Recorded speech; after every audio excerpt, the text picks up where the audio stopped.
لوی او بخونکي څښتن تعالی په نامه ګران زده کوونکو سلام ښه راغلاست.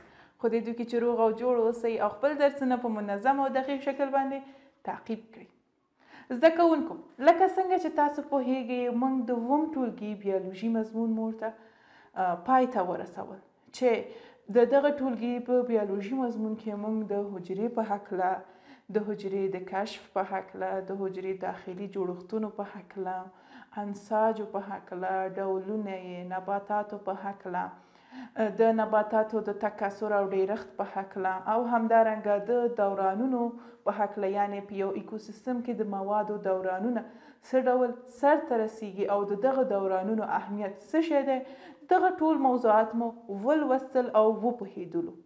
خدای دې وکړي چې تاسو دغه موضوعات مو زده کړي وي او که چیرې تاسو د دغه ټولګي د بیولوژي مضمون کې کومه موضوع کې ستونزه لرئ او یا هم نه یې پوه شوي نو کولی شئ چې ما سره په کومنټ کې شریک کړئ تر څو ستاسو هم دغه پوښتنو ته ځواب ورکړو. نن ورځ موږ د اتم ټولګي بیولوژي مضمون شروع کوو چې د دغه مضمون د لومړي څپرکي لومړی لوست د ژوندیو موجوداتو طبقه بندي ده.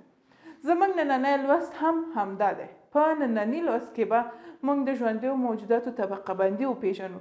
دا چې ژوندي موجودات څه ډول طبقه بندي شوي دا چا طبقه بندي کړي ولې طبقه بندي کړي او همدغه طبقه بندي د کومو خبرو او یا هم د کومو مواردو په اساس ترسره شوې ده. نو نن به موږ په دې موضوع خبرې وکړو. نو تاسو هم زموږ د ویډیو د ډسکریپشن څخه دا کتاب ډاونلوډ کړئ او که نه وي کولی شئ ځان ته پیدا کړئ په ګډه ما سره دغه لوستونه او یا هم دغه درسونه تعقیب کړئ. زموږ لومړنی عنوان دی د ژوندیو موجوداتو طبقه بندي. دغه طبقه بندي نه یوازې په ژوندیو موجوداتو کې تاسو یو دکان په نظر کې ونیسئ چې په دغه دکان کې مختلف خوراکي مواد دي مثلا بیسکیټ جوس او یا هم اومه یا خام مواد غوښه او همدارنګه نور مواد وي دغه هر یوې یو مشخص ځای ځان ته په دې دکان کې لري او یا هم یو مشخصه المارۍ یا د المارۍ خانه لري چې که چیرې مشتری دی شي او یا هم که دکاندار وغواړي چې د دوی څخه کوم شی واخلي نو مستقیم هغه مشخص ځای ته ځي او د کومو ستونزو سره نه مخ کیږي. نو تاسو ګورئ چې په دغه دکان کې څه شی ترسره شوی طبقه بندي ترسره شوې ده. مثلا که همدغه دکان کې طبقه بندي نه وي ترسره شوي ډېر شیان هم وي او طبقه بندي نه وي یعنې مشخص ځای نه وي نو تاسو تصور وکړئ چې همدغه شخص د کومو ستونزو سره مخ کیږي.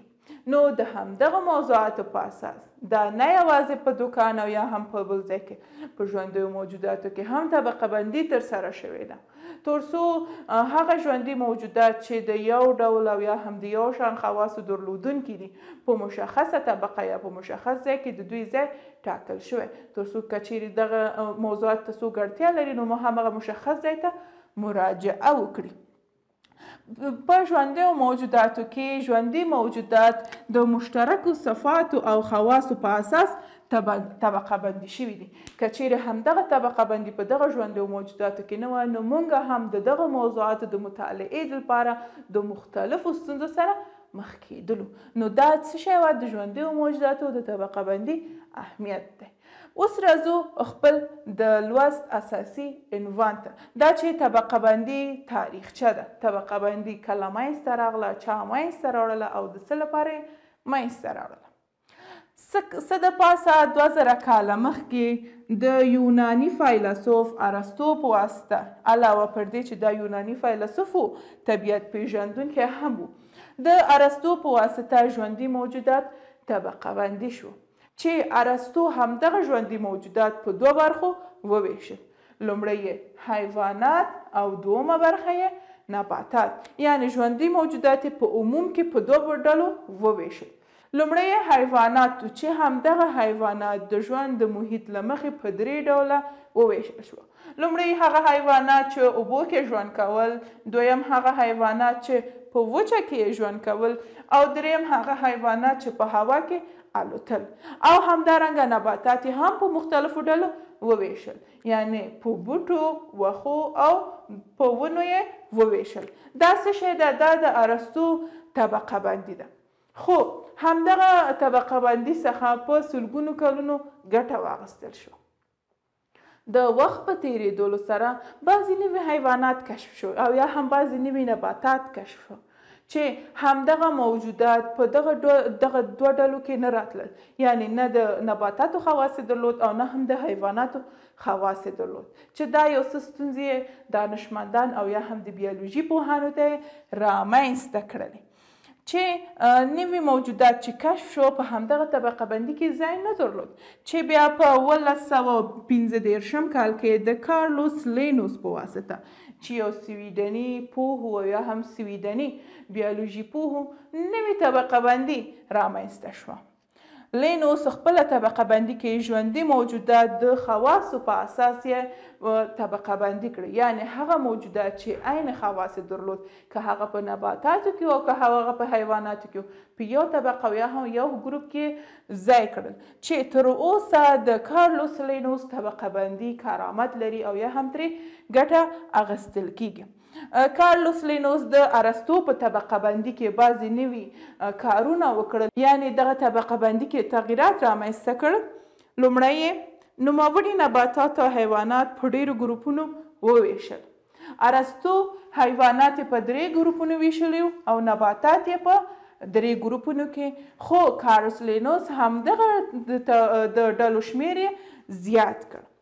لینا د خپل طبقه بندي په سیستم کې د نوې د صفتونو له مخې د ژوندیو موجوداتو لپاره داسې نومونه انتخاب کړل چې د هغوی صفتونه بیانوي. یعنی علاوه پر دې چې کارلوس لینوس دغه طبقې ډېرې کړلې، دغه ژوندیو موجوداتو ته یې داسې نومونه انتخاب کړل چې د هماغې نومونه د دوی ژوندي موجوداتو صفتونه هم ښایي. دا هم د کارلوس لینوس تغییراتو چې د ارسطو په طبقه بندي کې رامنځته کړل. یو ځل بیا دا درس تاسو ته تشریح کوم. که چیرې ژوندیو موجوداتو کې همدغه طبقه بندي وجود ونه لري، پوهان، ساینس پوهان او یا هم بیولوژي پوهان د یو مشخص موضوع د مطالعې دپاره او یا هم د یو مشخص ژوندي موجود د پیژندلو لپاره د مختلفو ستونزو سره مخ کېدله.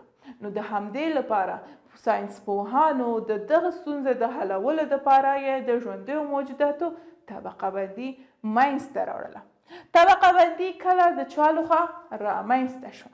د لومړي ځل لپاره 2000 کاله مخکې د یوناني فیلسوف او طبیعت پیژندونکي په واسطه، یعنی د ارسطو په واسطه ژوندي موجودات په 2 طبقو وویشل شو. لومړۍ طبقه یې حیوانات او دومه طبقه یې نباتات، چې همدغه حیوانات یې د محیط او یا هم د ژوند د چاپیریال له مخې په 3 ډلو وویشل.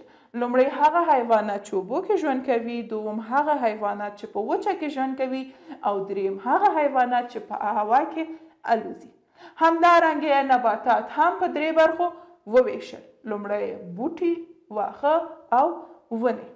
خو همدغه طبقه بندي تر ډیرو کلونو پورې دوام وکړه، خو وروسته د هغې چې نوي ژوندي موجودات کشف شو، داسې موجودات رامنځته شوه چې نه د حیواناتو او نه د نباتاتو په ګروپ کې راتلل، چې همدغه کار د دانشمندانو کار یې لږ څه ستونزمن کړ، چې وروسته د هغې په کال 1815 کې د سویډني بیولوژي پوه په واسطه، یعنی کارلوس لینوس په واسطه نوې طبقه بندي رامنځته شوه، چې په دغه طبقه بندي کې ژوندي موجودات د یو شان خواصو په اساس باندې په عین ګروپ کې قرار ورکول شو یا هم ځای ورکول شو ورته، چې بیا کارلوس لینوس د ارسطو په طبقه بندي کې هم نوي تغییرات رامنځته کړل. لومړی یې داسې وکړ چې همدغه ګروپونه، یعنی د حیواناتو نباتاتو د ګروپونو شمیر یې ډېر کړ، او دوم په همدغه ژوندیو موجوداتو باندې داسې نوم کېښودل چې د دغه نومونو د دوی صفتونه هم بیانوي. دا هم د طبقه بندي تاریخچه وه. په دې کې مونږ طبقه بندي تاریخچه باندې پوه شو، دا چې د چا لخوا، کله او د څه لپاره منځته راغله. خدای دې وکړي چې دا درس مو زده کړی وي، او که چیرې تاسو په دې درس کې کومه ستونزه لرئ نو کولی شئ چې کومنټ کې له ما سره شریک کړئ. نو ویدیو در سره لایک او لا زیاتو درسونو ویدیوګانو لپاره چینل سبسکرایب کړئ. پاک الله مو سپارم.